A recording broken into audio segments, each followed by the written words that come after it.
He's a comedian, actor. You may have seen him in the movies There Will Be Blood or The Informant. He is the host of the Paul F Tompkins.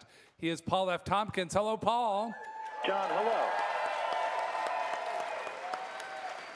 Hello, Minnesotans, St. Paulians. Hello, Paul, you're there? Hello? I'm here, yes. Hello. Can you hear me? I can hear you. This is exciting. This is like I've always imagined long-distance telephone calls to be like. Hold on a second. You're not going to ask if I can hear you? That's a little rude. Can you hear me, Paul F Tompkins? John, yes, I can hear you. Hello, Paul. Hello there. And Paul, we've been talking about obsessions this evening. What are yours?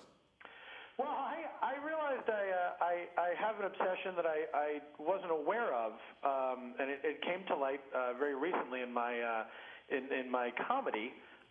In various outlets through my podcast or through doing these American Idol recaps for New York Magazine. And I've been mentioning a lot lately, referencing a lot, an obscure Marvel comic book character called The Watcher. Uatu the Watcher, who is this guy who's a really, really dumb character from a dumb comic book called What If? And the idea was Uatu the Watcher, who's this guy with a giant bald head. He stood on the moon, and he could see all different kinds of realities. So if you were wondering, what if the Spider-Man had joined the Fantastic Four?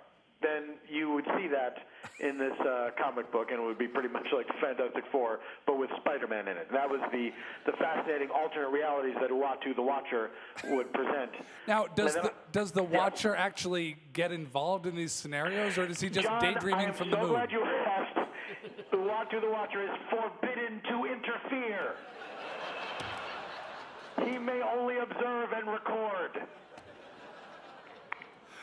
Why are you obsessed with the Watcher? Are you the Watcher yourself?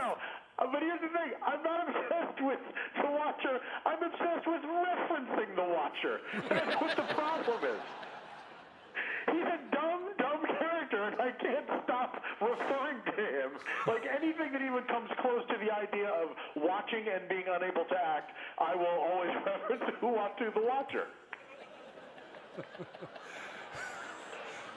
Patton, are you familiar with the Watcher? Oh, of course he is. Well, I don't realize this is Larry King with these softballs. yeah. Well, I mean, maybe this is the Australian phone connection, but I keep hearing it sounds like you're saying Watchy the Watcher. Are you saying Watchy the Watcher? I'm sorry, that's probably my Australian accent. Oh, okay.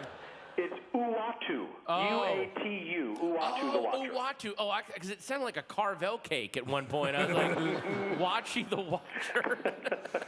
Or he's so obsessed with him that he's developed his own nickname for the Watcher, and it's just Watchy. I know who the Watcher is. I didn't know he had a name. I didn't know he was called Uatu. I just learned something. He might urge people to informally refer to him as Watchy when he meets them. Wow. So you've got the Watcher going on in your mind. Does this find its way into your work and into the stand-up, or is it just sort of like a bug floating around in your head? It's both. I feel like there's now that I've sort of opened the floodgates on referring to the Watcher. I feel like it's something that I am seeing in everything that I do, and it has leaked into my work and into my personal life a little bit. And I feel like I'm on the verge of making the reference to my wife, who I will predict the future, who will not care less, who will not be able to care less about it. And will not sit still for the explanation. Like, if I start to go into who it is, she will not be in the same room with me by the end of that explanation. You know, one of the tweets that I was told backstage that we got was that Grantley Phillips seems to be drowning in a nerd pool here on stage tonight. And, then we call up Paul, and he's talking about comic book characters, too. I mean, is there an inextricable link between nerds and obsession? Because crazy killers aren't nerds, and they get obsessed. But I think we're talking about something a little different. Crazy killers are nerds. Yeah, but...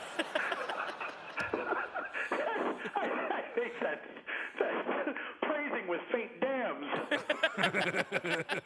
Well, you know how cool crazy killers are. Sure. They're like Fonz They're in real like life. all Fonzie, yeah.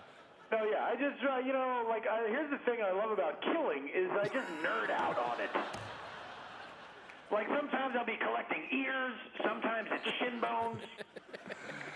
LL Cool K, ladies Yeah. love cool killers. Although, are serial killers, are they just murder nerds? Is that what they are? I like it. Expand on that, Patton Oswalt. No, I think I just nailed it, John. You know what it is, Patton? It's like when people say, "Oh, I like all kinds of music," and then some people have the bravery to say, "I like one kind of music." All right. I feel like we're either getting somewhere here or we're just getting absolutely nowhere at all, and I'm not really sure which one it is. Well, I'm from the future right now, so I can tell you this is going really well. Okay. People end up loving it. How far in the future are you? I am in your tomorrow. Oh, okay. What's the world like? It's like the same, except we've been overtaken by wooden robots. Well, that seems significantly different to me. I'm not sure. Well, I mean, we're allowed to do. They're not enslaving us or anything. They're remarkably ineffective robots. They really should have been metal. Just all creaky and kind of lumbering down the You street. can hear them coming from a mile away. But you know what? They smell delightful. Well, Paul F. Somebody Tompkins. covered one up with carpet, and I think that's just a shame. When you have a beautiful hardwood robot. You know, I had a carpet robot, and I lifted the carpet up. It was a beautiful wooden robot underneath. See? Yeah. Exactly. Yep. Paul F. Tompkins, enjoy the future and enjoy Australia. Thanks for being with us tonight. It is always my pleasure. Paul F. Tompkins, everybody.